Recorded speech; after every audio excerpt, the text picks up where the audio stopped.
ago. So let me ask you then, why did you use the term why did you think it was so important, knowing that it would indeed be incendiary, I would say, Right. to target specifically anti-white racism in your book? Why is that your project instead of CRT or something Yeah, that's a little more coded? that's a fair question. And these things, and at Claremont, my employer, where we kind of literally, but I would say we're kind of dedicated to ultimately is the question of prudential statesmanship and what it looks like. I mean, we have sort of a more expansive official ambit, but that's how I would define us. Um, this was a question of prudential statesmanship on my part. I decided that for this particular thing, even though it would occasion blowback, it was best to be direct on this point, even in the political sphere.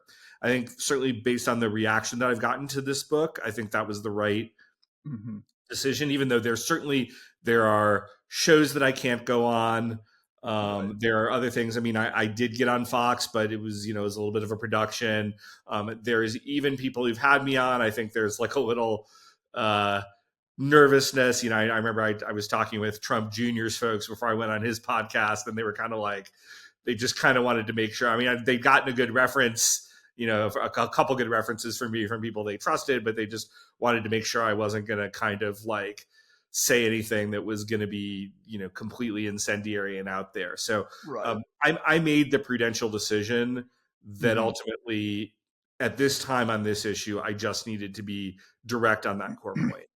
So it seems to me that you then you took a little bit. It's a little bit of an experiment, because I don't think you could know what the reception would be. And I know, like, you referenced Herrnstein and Murray before. Murray didn't know the hellstorm that was coming after the bell curve, and Right. and so I just think, Right. like, I applaud your courage in. Okay, maybe it was this practical decision, but on the other hand, you had to have your fingers crossed a little bit, because I mean Sure. that is crossing a definite third rail, right? And just It saying, is. look, this is anti-white.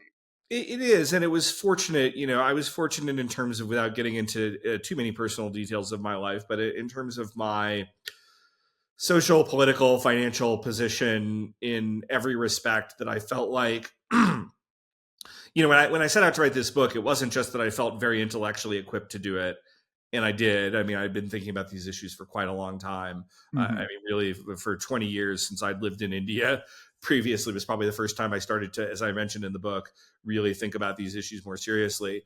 So it wasn't, I mean, I felt like intellectually I was equipped, but I also felt like there were a lot of people who also might have been intellectually equipped, but they weren't in the position that I was in, where, I've got a good friend network, I've got a good family network, and I've got a very supportive employer in the Claremont Institute, and so those were ancillary things that kind of certainly played into my decision that this was the time and this was the book to write.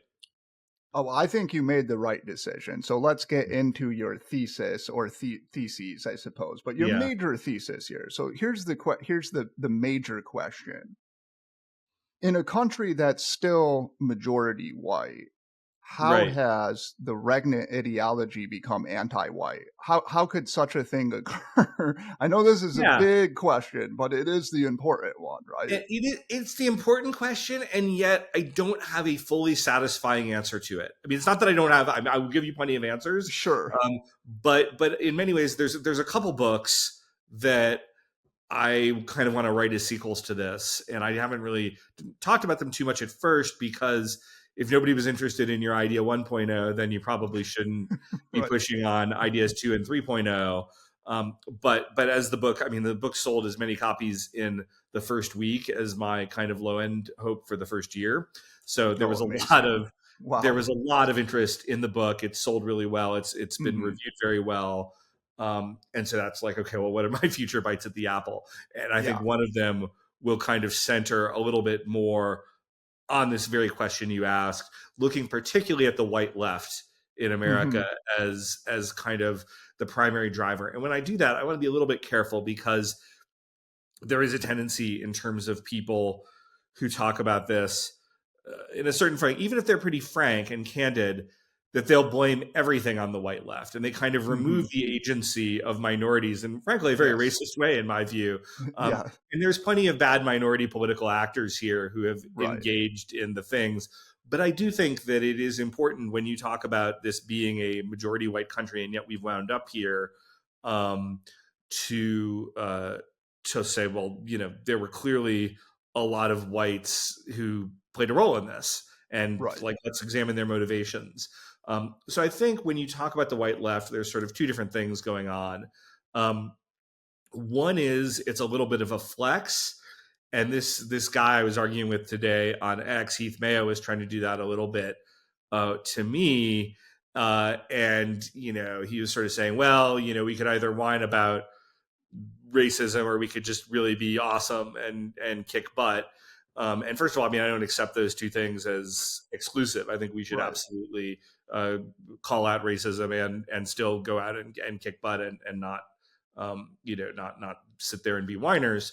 Um, but I'm like, well, Heath, you like me have multiple Ivy League degrees, and you're working at Wachtell Lipton, and for folks who know the legal world, that's probably the most exclusive law firm in the country. So great for the 0.001% of white Americans. Yeah, Right. it's not going to matter, right? Like, you're going to sail, and that's what I think the white left is doing, right? If you're really at the top of the heap, if you have huge amounts of ability and or huge amounts of resources, it's kind of a flex, as the young kids would say, to say, yeah, like white privilege, white fragility, whatever, because you can overcome it or you have connections to overcome it. So I think that that's kind of one element of why the white left has done what it's done. It's a little bit of a power play.